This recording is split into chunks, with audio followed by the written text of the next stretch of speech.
Hi guys, might be able to cover off two comments at once here.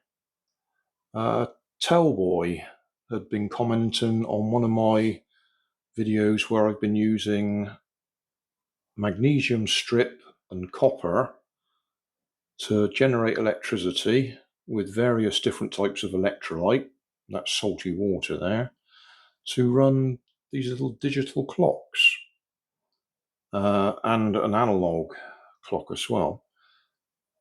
And it works, various different types of things. But when I've been doing the experiments, I've been demonstrating that just with my wet fingers, we still get about 1.6 volts generated if I just get hold of the copper and magnesium in my hand, and the current flows through my sweaty fingers, through my body, and we get about 1.6 volts, thereabouts. So Tellboy said, could we generate enough electricity if we used a jewel thief to light an LED? And I said, maybe, but I'd need to make myself a jewel thief. And I've got all the parts up in my workroom, but it's just so much junk up there. I just don't feel like going up there trying to make a jewel thief. Anyway, Square Orbits commented, why don't I use a solar light circuit? Because they're basically jewel thieves. The solar panel charges up a 1.5 or 1.2 volt nickel metal hydride battery, and then the circuit on that board there converts that 1.2 volts to about 3 volts to light up white LEDs.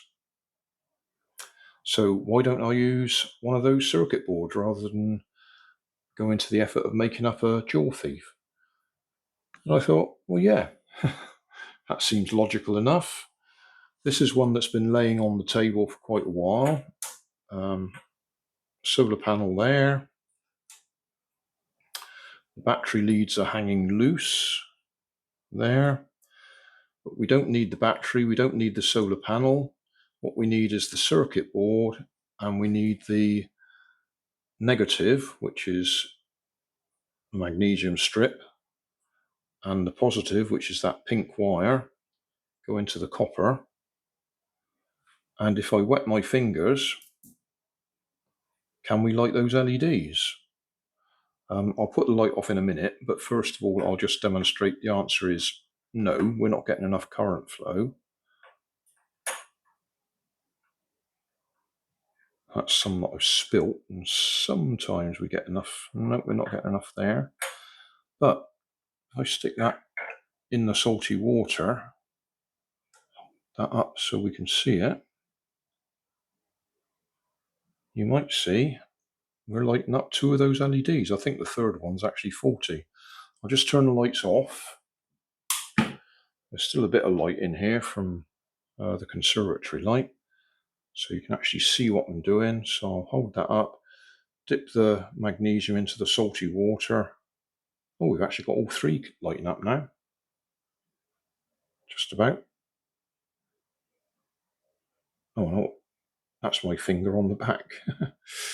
But yeah, we can light up LEDs using the salty water, but just my sweaty fingers isn't enough. There isn't enough current flow through there. So even though the magnesium's got salty water on it and the copper pipe's got salty water on it, the flow through my body isn't enough to actually light it up, even if I hold them fairly close and drip water directly on them. So yeah, that's not going to do it. But if I put them in there,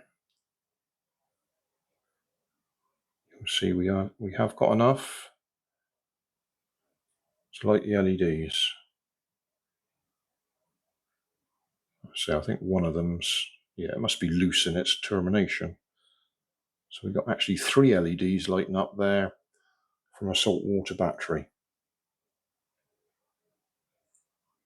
Right, so that's 2 comments answered. No, my sweaty fingers aren't enough to light those LEDs, but salty water is.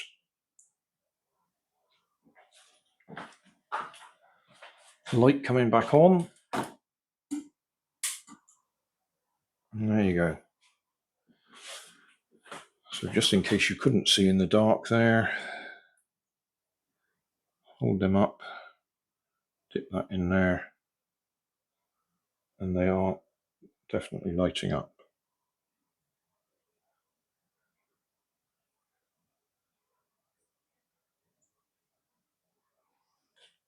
So thanks Tellboy, and thanks Square Orbits. So thanks for watching. Don't forget to like and subscribe. Leave us a comment so I know how I'm doing. And somewhere up here there'll be some links to related playlists. Thanks again.